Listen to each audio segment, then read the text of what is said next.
نبی پاک علیہ السلام نے فرمایا جو مسلمان جمعے کے دن یا جمعے کی رات کو فوت ہو اس کو اللہ تعالیٰ قبر کی آزمائش سے محفوظ رکھتا ہے۔ جو جمعے کی رات فوت ہو جائے یا جمعے والے یعنی جمعے رات اور جمعے کی درمیانی رات چلا جائے یا جمعے والے تو اللہ اسے عذاب قبر سے، تو میرے عزیز جو بندہ شہید ہو اس سے عذاب قبر نہیں ہوتا، جو آدمی جمعے کے دن یا جمعے کی رات چلا جائے اسے بھی عذاب قبر نہیں ہوتا۔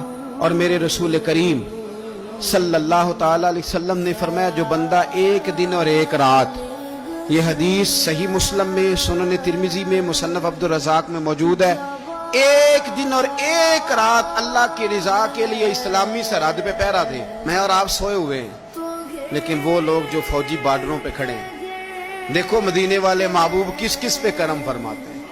ساری عمر نہیں، 24-25 سال کی سروس نہیں، فرمایا ایک دن اور ایک رات اللہ کی رضا کے لیے جو اسلامی سرحد پر پہرا دے، مسلمانوں کو کافروں سے بچائے، رب اسے عذاب قبر نہیں دے گا، اسے اللہ تعالیٰ اپنے فضل سے معاف فرما دے گا۔ ایک رات اور ایک، آپ کیا سمجھتے ہیں کہ ان فوجیوں کی کوئی چھوٹی شان ہے؟